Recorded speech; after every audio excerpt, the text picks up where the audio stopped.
Sanctus, Sanctus, Sanctus Dominus Deus Sabaoth. Bapak, Ibu, dan saudara-saudariku yang terkasih dalam Tuhan kita Yesus Kristus, salam sejahtera untuk kita semua. Berkat Allah yang Maha Kuasa senantiasa menyertai kita.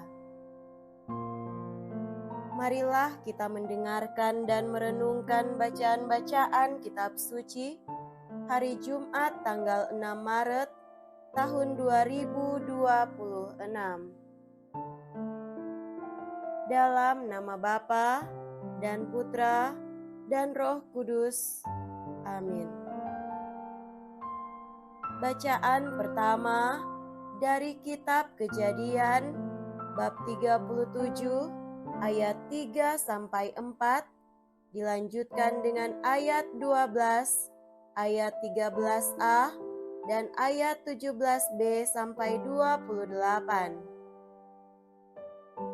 Israel lebih mengasihi Yusuf daripada semua anaknya yang lain, sebab Yusuf itu anak yang lahir pada masa tuanya. Dan ia menyuruh membuat jubah yang maha indah bagi dia. Setelah dilihat oleh saudara-saudaranya bahwa ayah mereka lebih mengasihi Yusuf daripada semua saudaranya, maka bencilah mereka itu kepada Yusuf dan tidak mau menyapanya dengan ramah. Pada suatu hari, pergilah saudara-saudara Yusuf menggembalakan kambing domba ayahnya dekat Sikem. Lalu Israel berkata kepada Yusuf, "Bukankah saudara-saudaramu menggembalakan kambing domba dekat Sikem? Marilah engkau kusuruh kepada mereka." Maka Yusuf menyusul saudara-saudaranya itu, dan didapatinyalah mereka di Dotan. Dari jauh, Yusuf telah kelihatan kepada mereka. Tetapi sebelum ia dekat pada mereka, mereka telah bermufakat mencari daya upaya untuk membunuhnya. Kata mereka seorang kepada yang lain, "Lihat, tukang mimpi kita itu datang. Sekarang, marilah kita bunuh dia dan kita lemparkan ke dalam salah satu sumur ini, lalu kita katakan, seekor binatang buas telah menerkamnya. Dan kita akan lihat nanti bagaimana jadinya dengan mimpinya itu." Ketika Ruben mendengar hal ini, ia ingin melepaskan Yusuf dari tangan mereka. Sebab itu kata Ruben, "Janganlah kita bunuh dia." Lagi kata Ruben kepada mereka, "Janganlah tumpahkan darah, lemparkan saja dia ke dalam sumur yang ada di padang gurun ini, tetapi janganlah apa-apakan dia." Maksud Ruben, ia hendak melepaskan Yusuf dari tangan mereka dan membawanya kembali kepada ayahnya. Baru saja Yusuf sampai pada saudara-saudaranya, mereka pun menanggalkan jubah Yusuf, jubah maha indah yang dipakainya itu. Lalu mereka membawa dia dan melemparkannya ke dalam sumur. Sumur itu kosong, tidak berair. Kemudian duduklah mereka untuk makan. Ketika mereka mengangkat muka, kelihatanlah kepada mereka suatu kafilah orang Ismail yang datang dari Gilead dengan untanya yang membawa damar balsam, dan damar ladam. Mereka sedang dalam perjalanan mengangkut barang-barang itu ke Mesir. Lalu kata Yehuda kepada saudara-saudaranya itu, "Apakah untungnya kita membunuh adik kita itu dan menyembunyikan darahnya? Marilah kita jual dia kepada orang Ismail ini, tetapi janganlah kita apa-apakan dia, karena ia saudara kita, darah daging kita." Dan saudara-saudaranya pun mendengarkan perkataan itu. Ketika saudagar-saudagar Midian itu lewat, Yusuf diangkat ke atas dari dalam sumur itu, kemudian dijual kepada orang Ismail itu dengan harga 20 shikal perak. Lalu Yusuf dibawa mereka ke Mesir. Demikianlah sabda Tuhan. Syukur kepada Allah.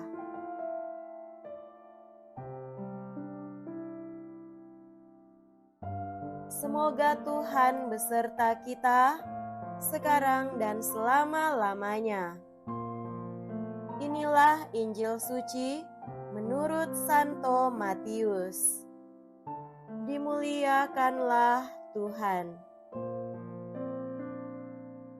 Injil Matius bab 21 ayat 33 sampai 43 dilanjutkan dengan ayat 45 sampai 46. Sekali peristiwa, Yesus berkata kepada imam-imam kepala serta tua-tua bangsa Yahudi, "Dengarkanlah perumpamaan ini. Seorang tuan tanah membuka kebun anggur dan menanam pagar sekelilingnya. Ia menggali lubang tempat memeras anggur dan mendirikan menara jaga di dalam kebun itu. Kemudian ia menyewakan kebun itu kepada penggarap-penggarap, lalu berangkat ke negeri lain. Ketika hampir tiba musim petik, ia menyuruh hamba-hambanya kepada penggarap-penggarap itu untuk menerima hasil yang menjadi bagiannya.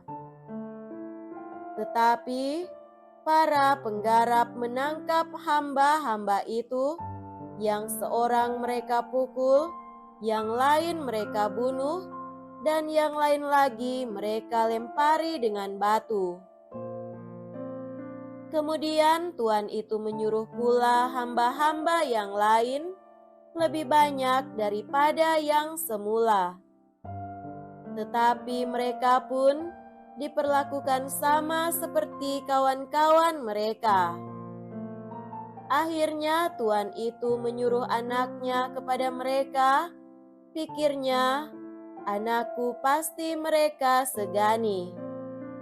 Tetapi ketika para penggarap melihat anak itu, mereka berkata seorang kepada yang lain, "Ia adalah ahli waris.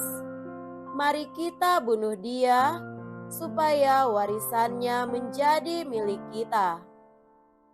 Maka mereka menangkap dia dan melemparkannya keluar kebun anggur itu, lalu membunuhnya. Maka apabila tuan kebun anggur itu datang, apakah yang akan dilakukannya dengan penggarap-penggarap itu?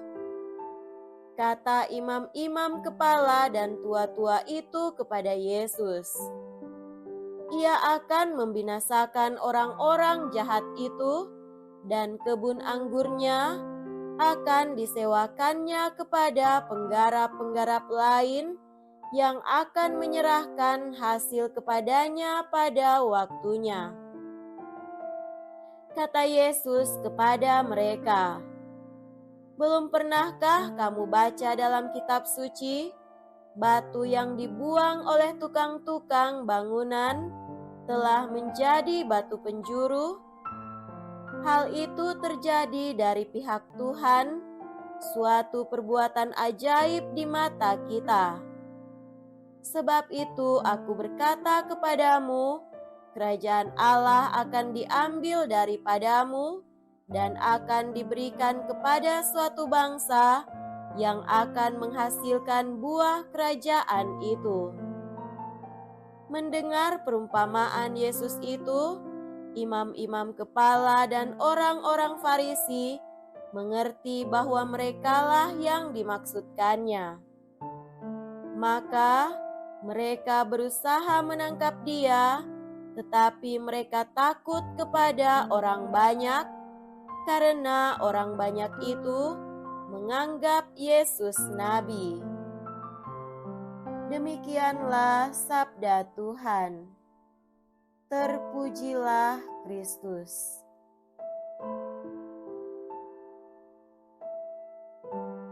Saudara-saudariku yang terkasih dalam Tuhan kita Yesus Kristus, tema renungan kita pada hari ini adalah mengolah kebun anggur iman kita.